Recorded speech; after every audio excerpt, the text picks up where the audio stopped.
Alex সবুজ ছেলেটা social মিডিয়ায় খুব ভাইরাল।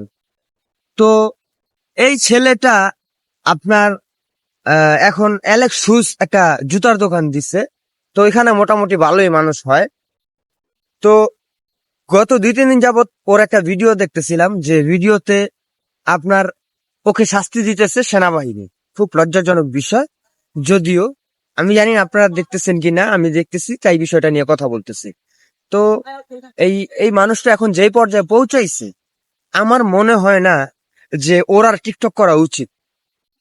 হ্যাঁ, টিকটক করবে করবে না কেন?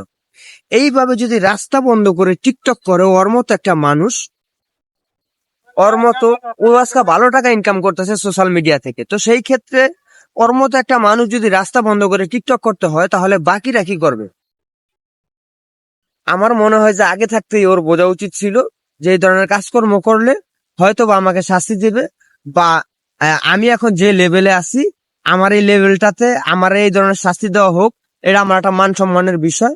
আসলে আপনি নিজের সমস্যা যদি নিজে না বোঝেন, তাহলে অন্যজন বুঝবে না। তো যাই হোক, ও আসলে না বোঝার কারণে ওর সাথে ওর সাথে এই শাস্তিটা হয়েছে, যে ওপেন রোডের ভিতরে ওকে শাস্তি দেওয়া হয়েছে।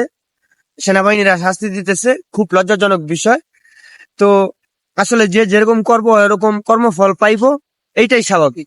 কারণ ওর মতো একটা মানুষ, ওর মতো একটা বর্তমানে সেলিব্রিটি বললেই চলে, ওর মতো একটা সেলিব্রিটি যদি রাস্তা বন্ধ করে তারপরে টিকটক করে, তাহলে তো অবশ্যই ওর শাস্তি হওয়া উচিত। আমি ছেলেটাকে ভালো মনে করছিলাম, চিন্তা করছিলাম যে না, আগে পরে সব টিকটক টুকটক করছে, তো এখন ওই একটা ভালো পর্যায়ে চলে গেছে, একটা জুতার দোকান দিছে, বা অনলাইনে থেকে ওর ভালো টাকা ইনকাম হইতেছে।